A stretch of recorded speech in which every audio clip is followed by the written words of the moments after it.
हरे कृष्णा कृष्ण कृष्ण हरे हरे, हरे राम राम राम हरे हरे। श्री बृहद भागवतामृतम द्वितीय खंड सप्तम अध्याय। हम लोग सुन रहे थे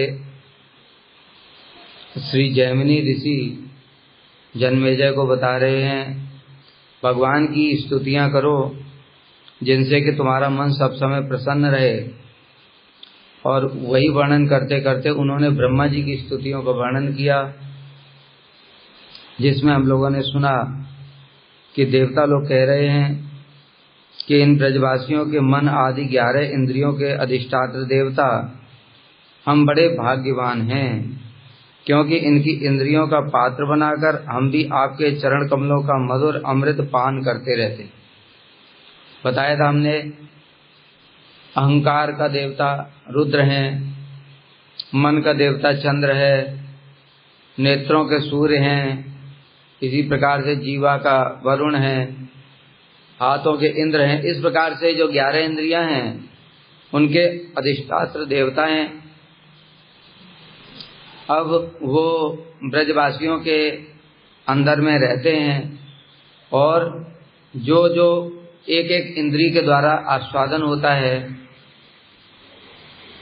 वो सब वो आनंद प्राप्त करते। उनकी इंद्रियों में जो आस्वादन हो रहा है ब्रजवासियों की, तो देवता उनके अंदर में विराजमान है, तो एक एक इंद्रिय में जो जो उसको एक एक देवता है उसको अपना अपना आस्वादन होता है।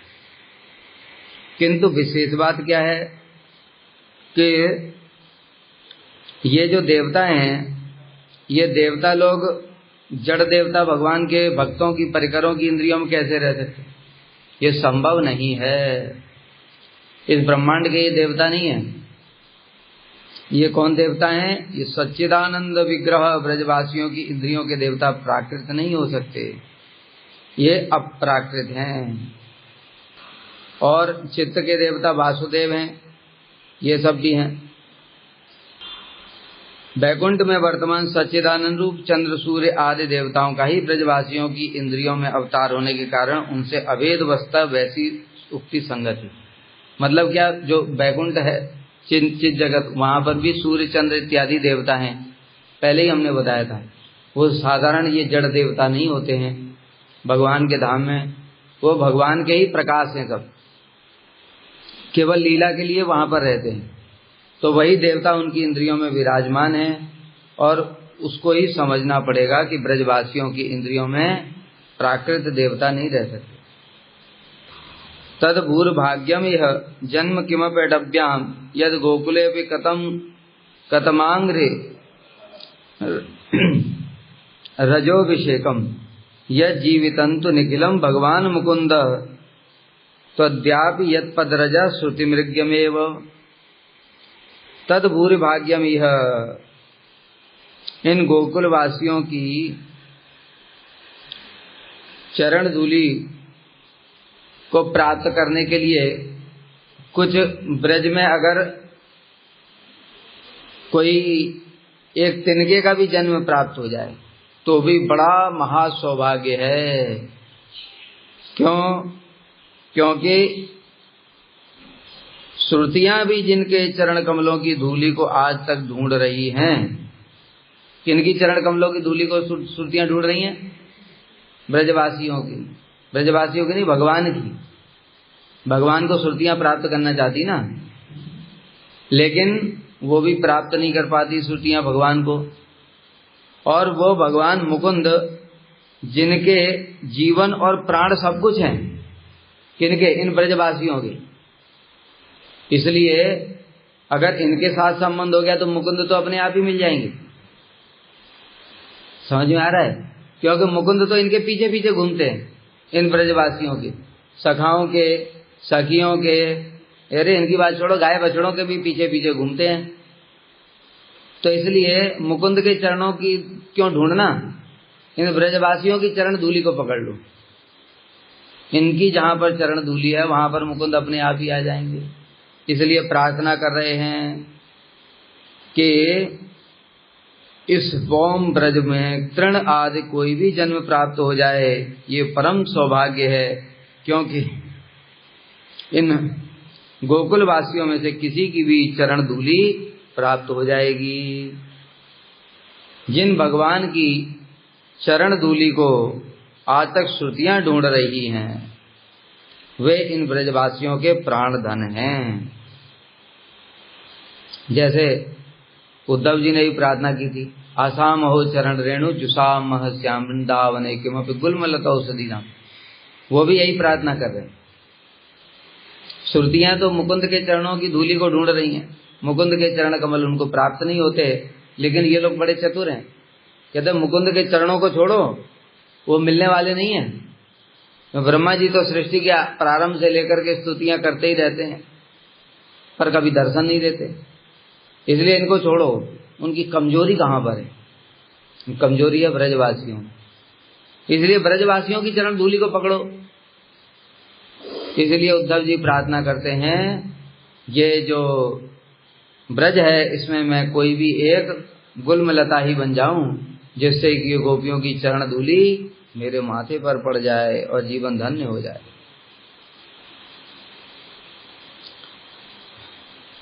गोकुल में जो कोई भी जन्म हो वही मेरा परम सौभाग्य है। इसके द्वारा भगवान के भक्तों से संबंध जिस किसी का भी जन्म प्राप्त कर प्रचुर रूप में भगवान के चरण कमलों की सेवा प्राप्ति हो। देखो गोकुल में कोई भी जन्म हो, कोई भी मतलब कुत्ते का ही जन्म क्यों ना हो जाए, अरे वो ब्रह्मा जी से श्रेष्ठ है, पहले ही बता चुके हैं। वहां का कुत्ता कोई कुत्ता नहीं है, जिसके मुंह में भगवान अपना हाथ दे रहे हैं। ब्रह्मा जी के मुंह में हाथ दिया कभी? ब्रह्मा जी ने इतना स्तुतियां करी, हाथ जोड़ करके खड़े, साष्टांग प्रणाम किया, सब कुछ किया। ब्रह्मा जी को थोड़ा हंस करके भी देखा, कुछ बोले, अरे आ जाओ ब्रह्मा, तुमसे मैं प्रसन्न हूं, तुम्हारे सिर पर हाथ फिरा देता हूं, छुआ भगवान ने? बस दूर से स्तुतियां करते रहे। अंत में भगवान ऐसे देख रहे हैं जैसे कुछ समझ ही नहीं आ रहा है उनको क्या बोल रहा है ये। और ब्रह्मा जी ने मौनम स्वीकृति लक्षणम, मौन कोई स्वीकृति का लक्षण, मतलब इन्होंने मुझे क्षमा कर दिया, ऐसा समझ करके हंस पे बैठे और चले गए। बताओ क्या फायदा रहा ब्रह्मा जी के जन्म से फिर? वो तो कुत्ते का जन्म अच्छा है, क्यों? उसके मुंह में हाथ देते हैं, उसके दांत गिनते हैं, और उसके बाद में उसकी जीभ पकड़ लेते हैं, जीभ पकड़ के खींच रहे हैं, और उसके बाद में फिर उसके दोनों पैर पकड़ लिए और पैर पकड़ के घसीटते हुए, आंगन में था वो बैठा हुआ था, आंगन में घसीटते हुए घसीट कमरे की ओर लेकर के आ रहे हैं। और यशोदा जी आगे उतनी देर, अरे ये कुत्ता काट लेता तो, अरे कुत्ता काटेगा कैसे, उसको कितना आनंद हो रहा है कोई पता है? ब्रह्मा शिव को भी वो सुख प्राप्त नहीं होता है, वो कृष्ण का स्पर्श प्राप्त कर रहा है, उसके आनंद की कोई सीमा नहीं, क्योंकि वो परिकर है, लीला के लिए कुत्ता बना हुआ है। इसी प्रकार से बंदर, वहां का बंदर जन्म भी सफल है, क्योंकि वो बंदरों के साथ में कृष्ण माखन चुराते हैं। अरे अपने हाथों से माखन खिलाते हैं, ब्रह्मा जी को खिलाया कभी? बताओ, किसी देवता को खिलाया? अरे इनको क्या खिलाएंगे, ये उनको खिलाते हैं, तब भी इनका भी ग्रहण भी करते हैं कि नहीं करते वो भी पता नहीं, लेकिन उसको अपने हाथों से खिला रहे हैं कि भैया तुम लोग मेरे सब सेव्य हो। कृष्ण उनकी सेवा कर रहे हैं। इसलिए बछड़े हैं, बछड़े के पीठ के ऊपर चढ़ जाते हैं। ऐसा सौभाग्य बताओ किसको मिला यहाँ इस ब्रह्मांड में? किसी को मिला? तो इसलिए भैया वो जो ब्रज है वहां गोकुल में कोई भी जन्म क्यों ना हो, यहाँ तक कि सांप भी उनकी सेवा करता है। सांप आ गया उसके ऊपर बैठ के जाकर, भगवान के चरण कमलों की सेवा प्राप्ति ही, क्योंकि वहां गोकुल में जन्म लेने से ऑटोमेटिक सेवा मिल जाएगी। तो तिनका बन गए तो भगवान उसके ऊपर चल करके जाएंगे, पेड़ बन गए तो भगवान को फल प्रदान करेगा, क्योंकि वहां का साधारण पेड़ थोड़ी है। वहां का बताया था ना, कोई भी पेड़ क्यों ना हो, नीम का पेड़ दिख रहा है, देखने में नीम है, वो उससे भगवान आम मांगेंगे तो वो आम दे देगा, केला दे देगा, सेब दे देगा, जो जितना फल चाहिए सब दे देगा। सब फल कैसे हैं? वृक्ष, कल्प वृक्ष, इसलिए वो सब कुछ प्रदान करने वाले हैं। इसलिए ब्रह्मा आदि के पद से लाभ क्या? यदि कहो कि सत्यलोक परित्याग करके ब्रह्मा जी गोकुल में जन्म प्राप्त करने पर आपको क्या मिलेगा? कह रहे हैं वहां गोकुल में जन्म लेने से किसी भी ब्रजवासी के चरण धूली तो पड़ेगी माथे पे, क्योंकि गोकुल में धूली धूली है बहुत, इसलिए मैं ब्रजवासियों की चरण धूली में अभिषिक्त हो जाऊंगा। क्योंकि वो जो चरण धूली है वो साधारण नहीं है। निर्वैरम मुनि शांतम निरपेक्षम मुनिम शांतम निर्वैरम समदर्शनम अनुब्रजाम्य हम नित्यम पूयेति अंग्र रेणु ही। यहाँ पर क्या कह रहे हैं? जो भगवान स्वयं कह रहे हैं कि जो मेरे भक्त होते हैं निरपेक्ष, निर्वैर, शांत और सब समय मेरा भजन करने वाले, उनके पीछे पीछे मैं चलता हूँ। क्यों? अनुप्रजाम्य नित्य पूयेति अंग्र रेणु भी, उनके चरणों की धूल जब उड़ेगी तो मेरे माथे पर आएगी। भगवान कह रहे हैं उससे मैं पवित्र हो जाऊंगा। ये अपने भक्तों के लिए कह रहे हैं। तो जो गोपियां हैं उन भक्तों की शिरोमणि है, चूड़ामणि है, उनके पीछे पीछे कृष्ण घूमते हैं। कृष्ण उनकी चरण धूलि प्राप्त करना चाहते हैं, तो ब्रह्मा जी को मिल जाएगी तो उनका सौभाग्य होगा कि नहीं होगा? इसलिए कह रहे हैं तीर्थ स्वरूप उस पदरज को प्राप्त करने के लिए यहाँ गोकुल में कुछ भी बन जाऊं। क्योंकि श्रुतियां भी भगवान के चरण कमलों को ढूंढ रही हैं आज तक, किंतु प्राप्त नहीं कर पाई।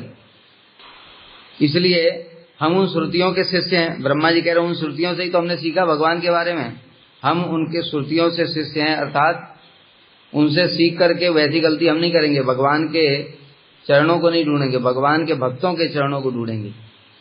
तो पूछ रहे हैं तो आप गोकुल वासियों के जैसा जन्म क्यों नहीं प्राप्त करना चाहते? भाई गोकुल में कोई भी जन्म मिल जाए ऐसा कह रहे हैं। गोकुल वासियों जैसा मतलब वहां पर भी कोई बन जाओ परिकर?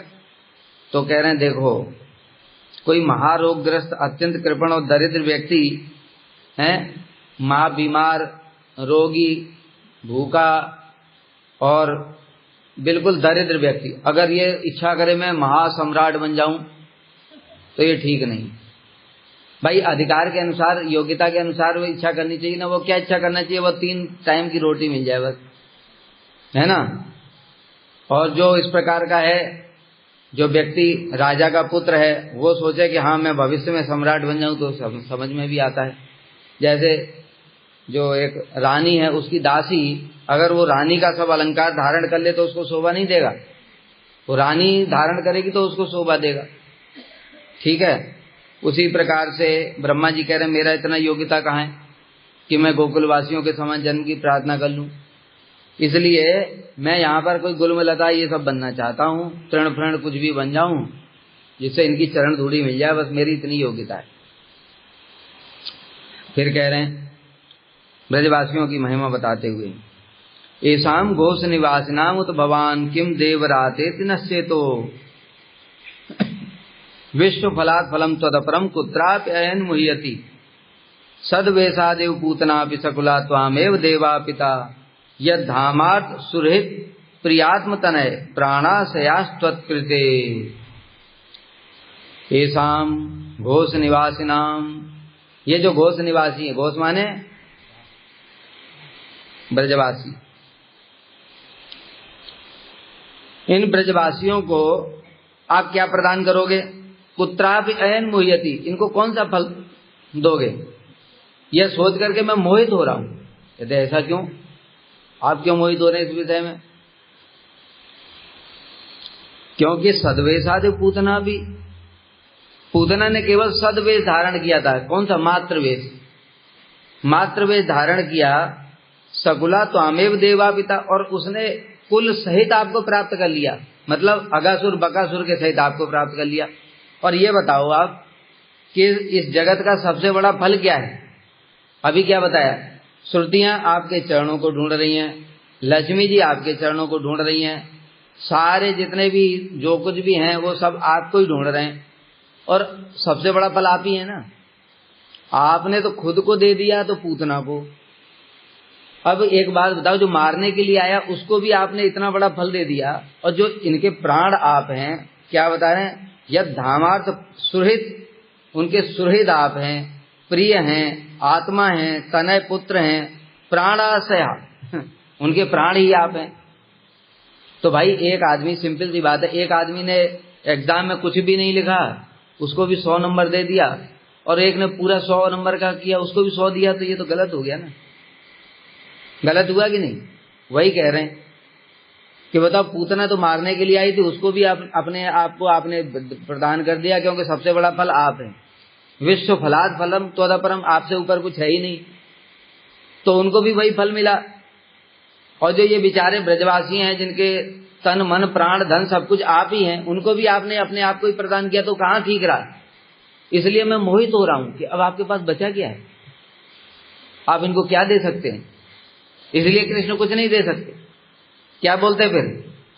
न पारे हम निर्बद्ध संयुजाम स्वसात कृतम विविधाई साधु।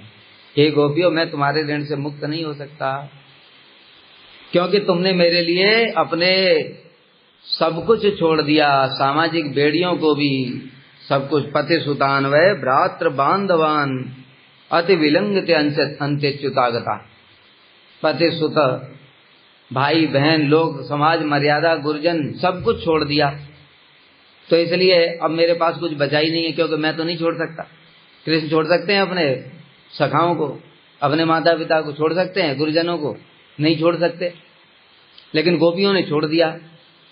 इसलिए अब भाई त्याग तो बराबर का होना चाहिए ना।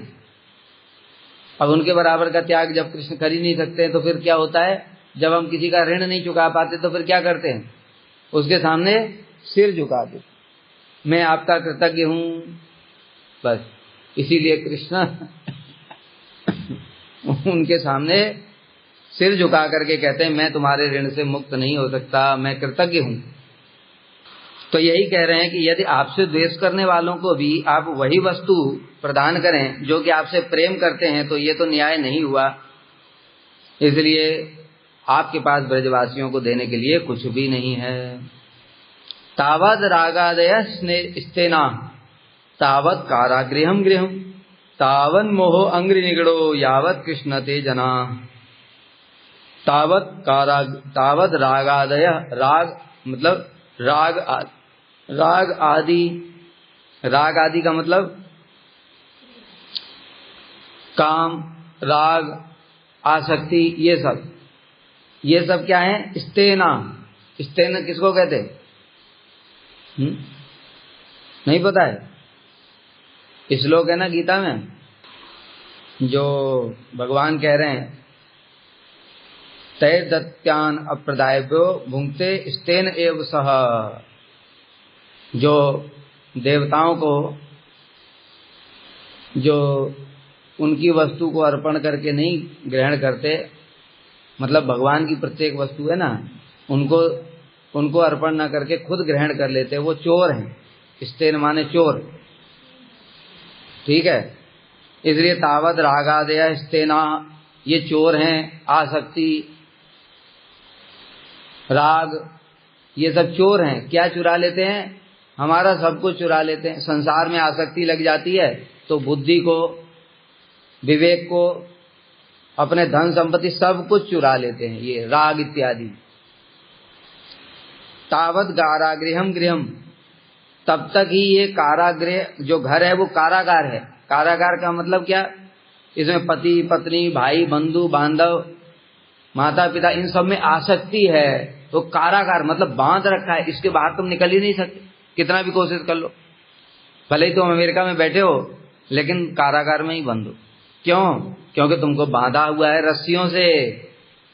पत्नी तो बैठी है यहाँ पर, माता पिता बैठे हैं, पुत्र, सब समय चिंता किसकी कर रहा है? उन्हीं की चिंता कर रहा है। इसलिए वो रस्सियों से बांधा हुआ है, तो वो कारागार में ही है। इसी को माया का कारागार कहा गया है। तो ये सब कारागार हैं। तब तक राग आदि चोर हैं। कब तक? तावन मोह अंग्रि निगड़ो, ये मोह इत्यादि बेड़ियों के समान है। कब तक? यावत कृष्ण न ते जना, जब तक कृष्ण के चरणों में आसक्ति नहीं होती।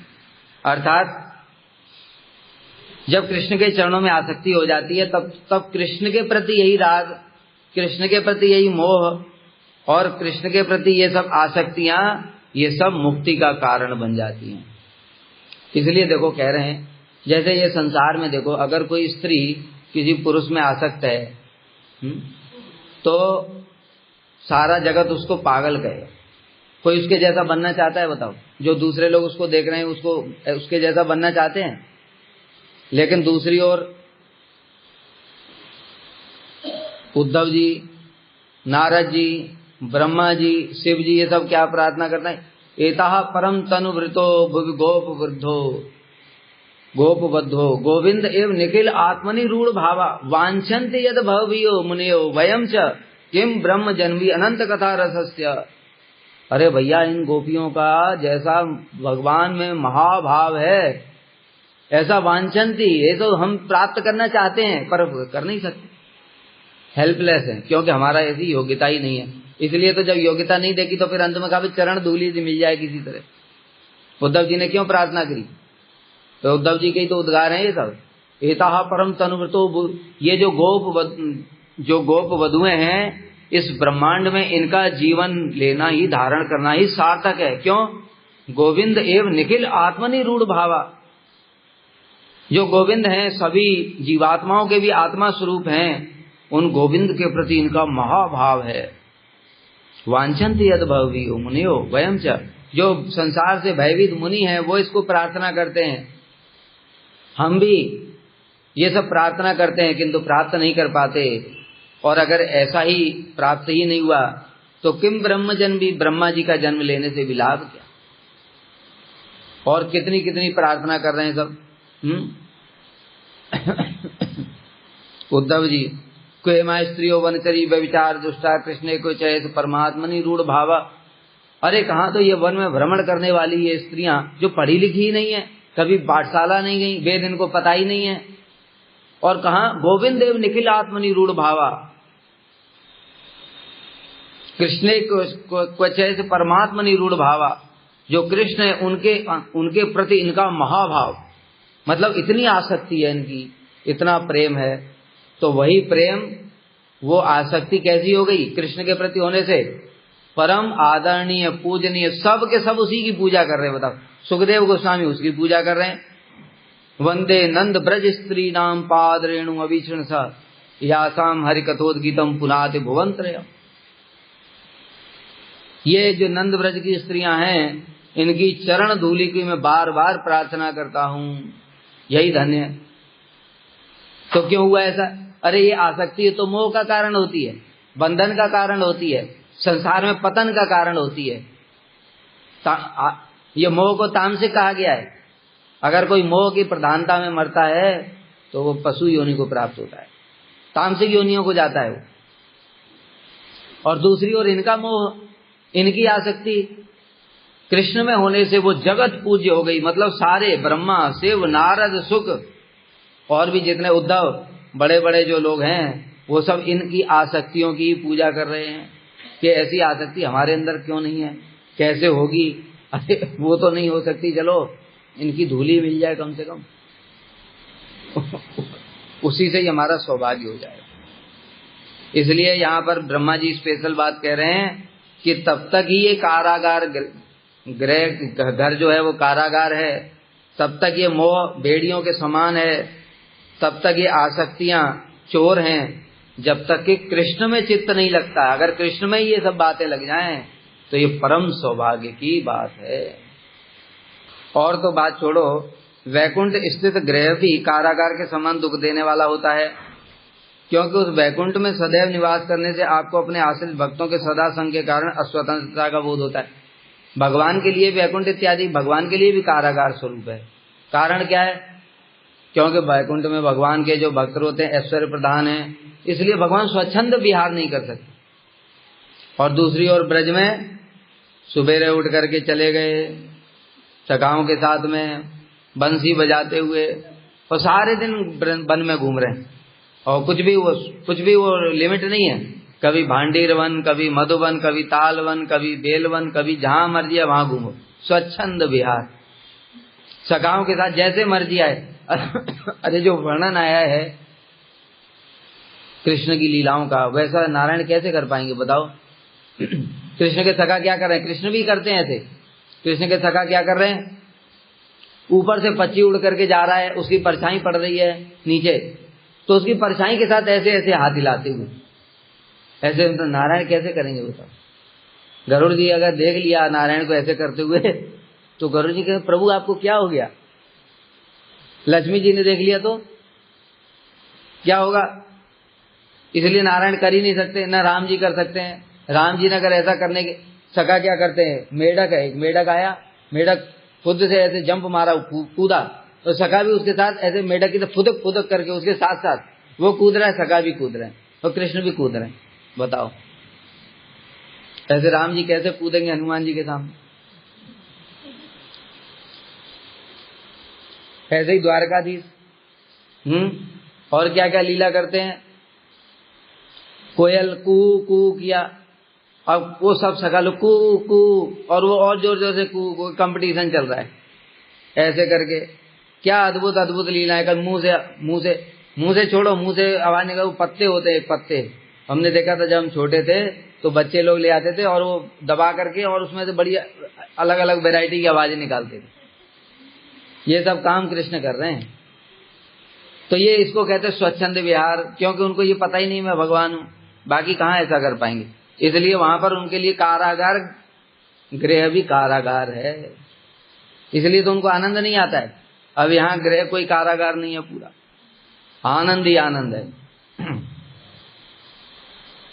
इसलिए भगवान को भी सब समय अस्वतंत्रता का बोध होता है। वहां पर महालक्ष्मी आदि का जो मोह है वह भी आपके लिए चरणों की बेड़ी स्वरूप बनकर परम संकोच उत्पन्न करने वाला है, क्योंकि लक्ष्मी जी को छोड़ करके कहीं जा नहीं सकते।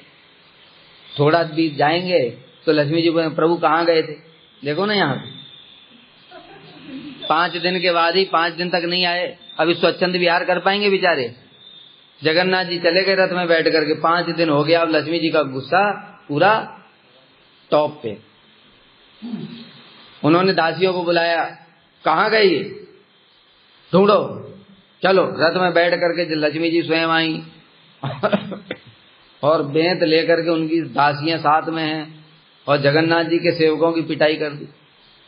कहाँ है तुम्हारे प्रभु, बताओ। अब तो पिटाई पड़ रही है तो भैया बताना ही पड़ेगा, मार के आगे तो सब हार जाते हैं, इसलिए बता दिया कि यहाँ पर हैं। कह दो आ जाने चाहिए वापस, अब बेचारे क्या करेंगे, फिर 9 दिन के बाद में वापस आना पड़ता है।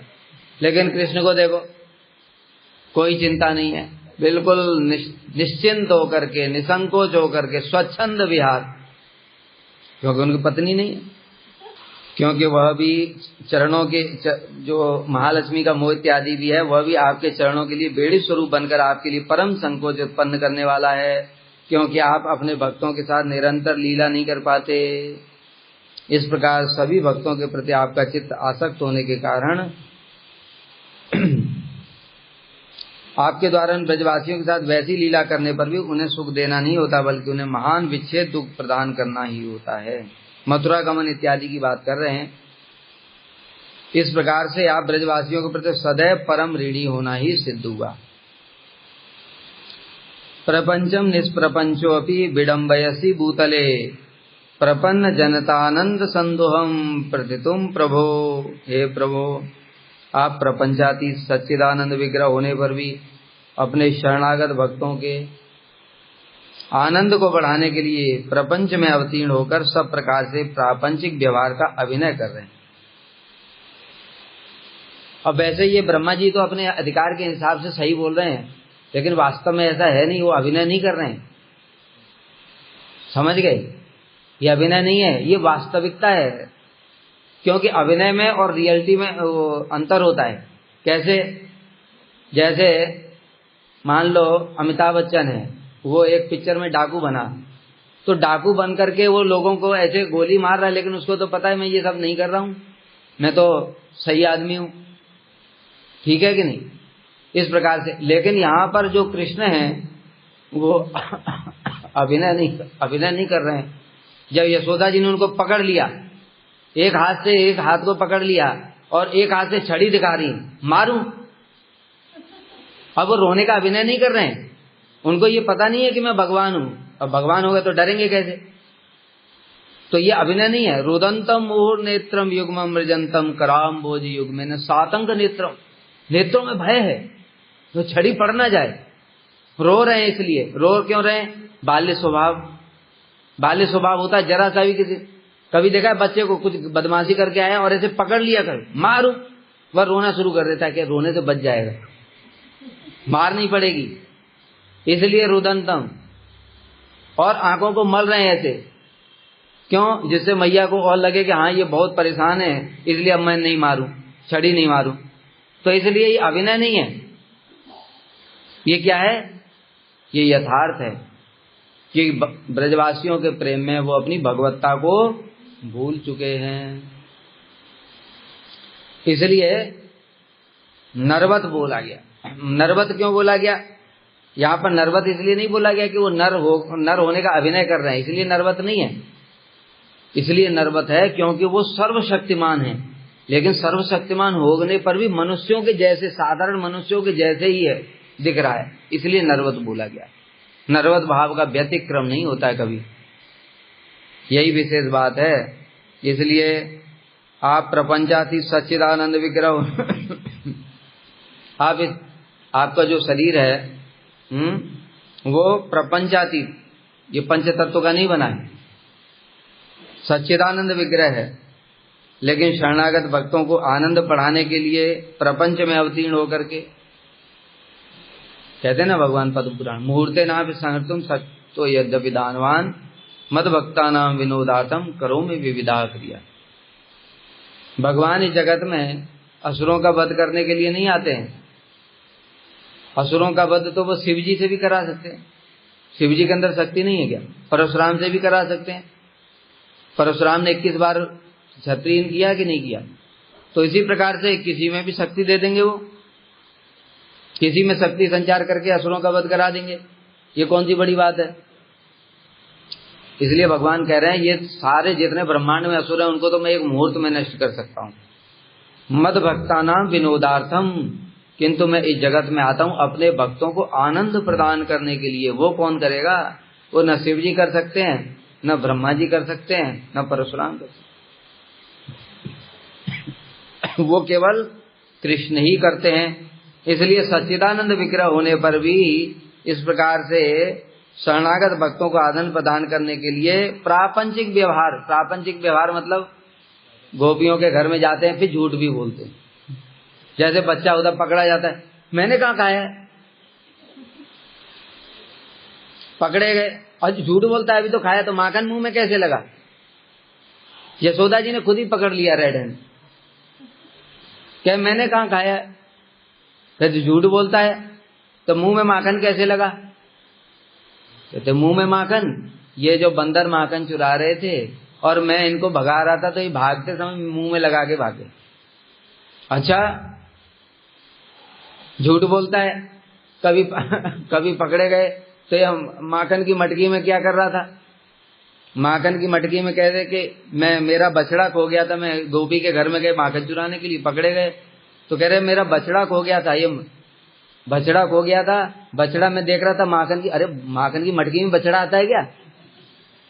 तो तुरंत उसमें हाथ डाला और एक मार्बल का ऐसे निकाल के दिखा दिया।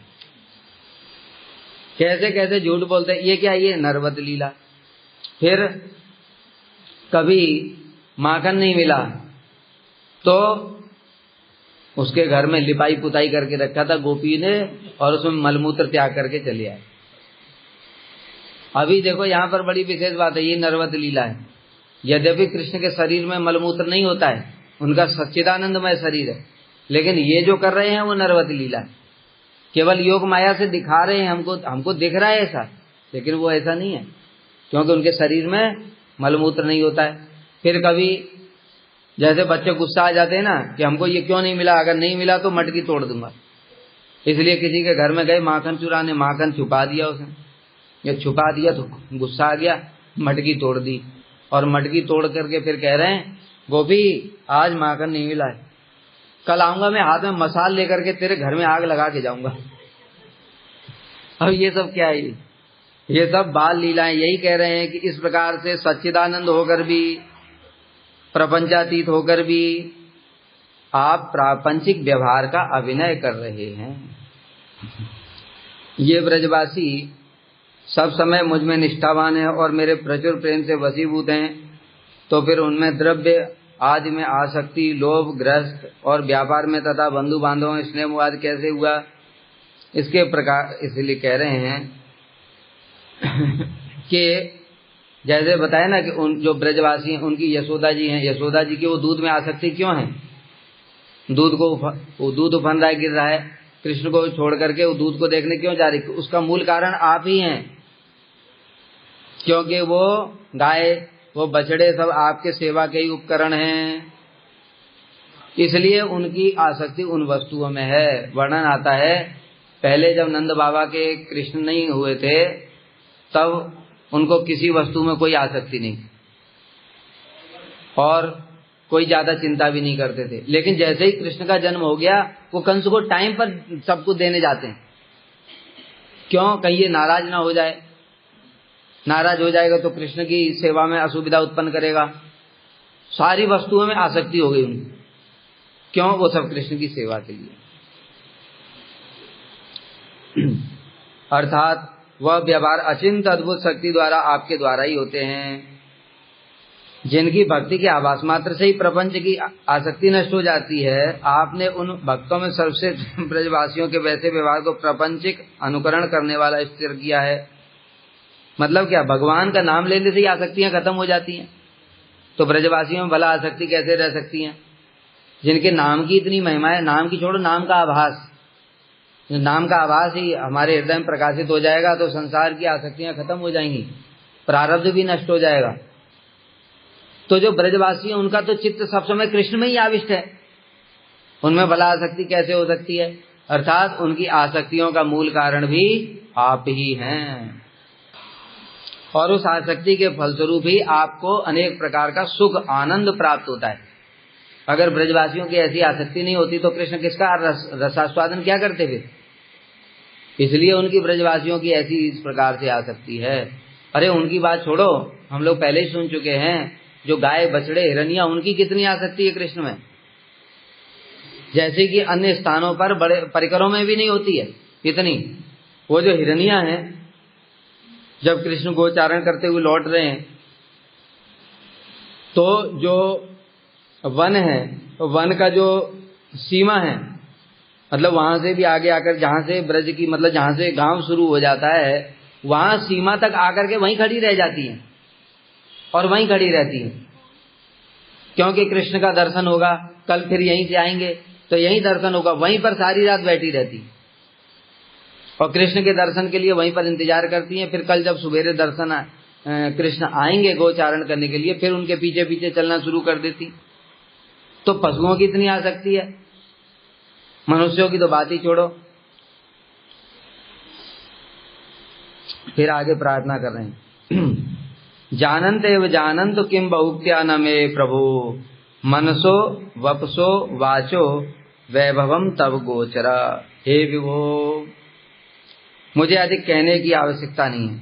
बहुत सारे लोग कहते हैं ना, अरे हमने भगवान को जान लिया, हम गीता जानते हैं, गीता में भगवान ये कह रहे हैं, वो कहते हो कि हम भागवत को जानते हैं, उसमें ये कह रहे हैं, तो ब्रह्मा जी कह रहे हैं ये बड़े पंडित हमसे भी ज्यादा हैं, क्योंकि हमने सृष्टि करी, इनको हमने बनाया, और हम खुद मनसो वपसो वाचो, आपका जो वैभव है उसका एक बूंद भी मेरे तन मन वचन के गोचर नहीं है। मतलब मैं अपने शरीर से, अपने मन से, अपनी वाणी से आपको अब तक कुछ नहीं जान पाया, और ये मेरे एक अंश के अंश हैं, और ये अब पंडित बन करके कह रहे हैं मैंने भगवान को जान लिया। उनको कहने दो, क्योंकि मूर्ख हैं। तो इसलिए कैसा वैभव है भगवान का? क्योंकि ब्रह्मा जी ने अपनी आंखों से देख लिया था, हम लोगों ने वो देखा नहीं ना, इसलिए हम लोग खाली सुनते रहते तो विश्वास ही नहीं होता भगवान। ब्रह्मा जी ने क्या देखा? अचिंत्य देखा, अचिंत्य शक्ति। कैसे? ब्रह्मा जी अगासुर वध लीला जब हुई तो सारे देवता लोग नगाड़े बजाने लगे स्वर्ग में, तो ब्रह्मा जी भी आ गए, भैया क्या हो रहा है? देखा भगवान ने अगासुर का वध किया है, तो उनके मन में आया कि भगवान इतनी मधुर मधुर लीलाएं कर रहे हैं, कुछ और लीला भी मैं देखूं, भगवान कैसी मधुर मधुर लीलाएं करेंगे, इसलिए मैं कुछ करता हूं। भाई अगर भगवान की कुछ लीला देखनी है तो उनसे प्रार्थना करनी चाहिए। प्रार्थना करने की जगह खुद ही अपने सोच रहे हैं कि मैं कुछ ऐसा करूंगा जिससे भगवान की और लीला दिखेगी। और मन में आया क्या, ये यहाँ पे लीला कर रहे हैं, बछड़े तो दूर चले गए, इनको ही चुरा लेता हूं। चुरा लिया। अब जब सखाओं को बछड़े नहीं दिखे तो सखा लोग बड़े परेशान हो गए। कन्हैया बछड़े कहाँ गए?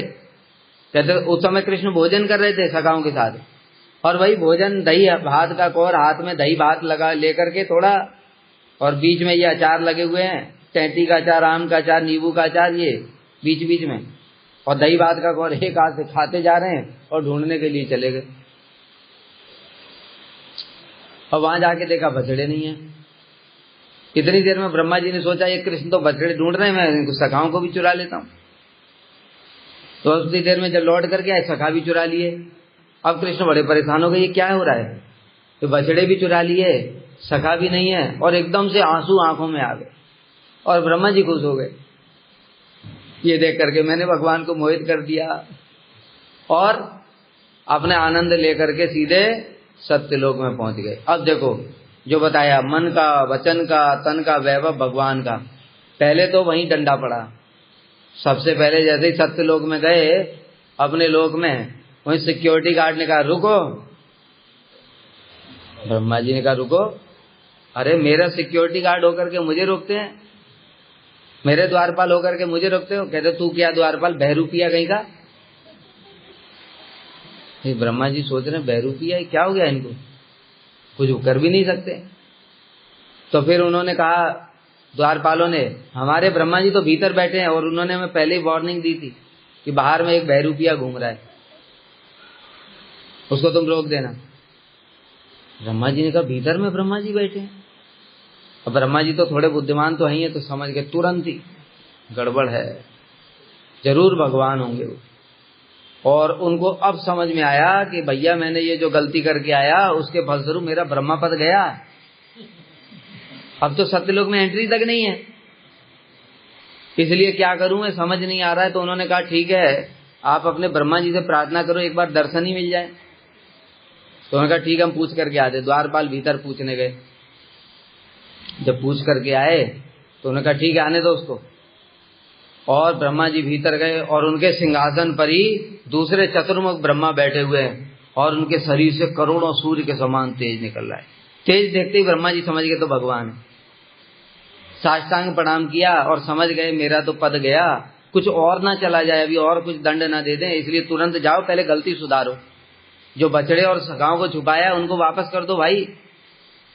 इसलिए प्रणाम किया और सीधे आ गए नीचे।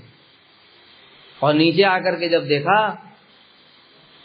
तो बछड़े और सखाओं को क्या चुराया था, वो तो कृष्ण के साथ ही घूम रहे। तो क्या कृष्ण को पता लग गया मैंने छुपाया है? तो वहां देखा दूसरी ओर, अरे ये तो गुफा में ही सो रहे हैं। फिर इधर देखा यहां भी है वहां भी है, दोनों जगह कैसे हो सकते हैं? यह देख करके ब्रह्मा जी का सिर चकराने लगा। तब फिर भगवान ने और उससे भी ज्यादा बड़ा काम किया, एकदम से देखा कृष्ण के साथ जितने सखाएं बछड़े सब चतुर्भुज, उनके गले में जो रस्सी डली है वो रस्सी भी चतुर्भुज है, जो सखा लोग कपड़े पहने वो कपड़े भी चतुर्भुज हैं, कृष्ण ही सब कुछ बने हुए हैं। ये देख करके तो ब्रह्मा जी का दिमाग बिल्कुल ही चकरा गया। इसलिए तब तो ये कह रहे जानन तेव जानन, तो भैया जो कहते मैंने आपको जान लिया उनको बोलने दो, उन मूर्खों को। अरे मैं देख रहा हूं आपको कुछ भी नहीं जान पाया, कब आपने ये सब लीला कर दिया मुझे तो सेकंडों में पता ही नहीं चला। अभी बताओ जो ब्रह्मा जी ने बछड़े चुराए, सखा चुराए, वो तो माया द्वारा निर्मित थे। मतलब क्या, जब उन्होंने चुराने की इच्छा की उसी समय माया ने नए बना दिए थे और असली वालों को ढक दिया था। ये ब्रह्मा जी को पता चला, सेकंड से भी कम टाइम में ये काम हो गया। लाखों बछड़े लाखों सखा डुप्लीकेट तैयार बैठे हैं और ब्रह्मा जी ने उनको ही चुरा लिया और असली वालों को योग माया ने वहीं ढक दिया। और ब्रह्मा जी के जाते ही फिर कृष्ण स्वयं ही एक रूप में बन गए, 3-3 सेट तैयार है वहां, और ब्रह्मा जी को कुछ पता नहीं। इसलिए ये ऐसा कह रहे हैं ब्रह्मा जी। और हम लोग थोड़ा सा भी कुछ पढ़ लेते, सीख लेते, कथा बोलना सीख जाते, कीर्तन का अहंकार आ जाता। बताओ ब्रह्मा जी तो यहाँ हारे पड़े, परेशान हैं। इसलिए भाई कभी अभिमान नहीं करना चाहिए। तो कल पाठ करेंगे। वांछा कल्पतरुभ्यश्च कृपा सिंधुभ्यैव च पतितानां पावनेभ्यो वैष्णवेभ्यो नमः।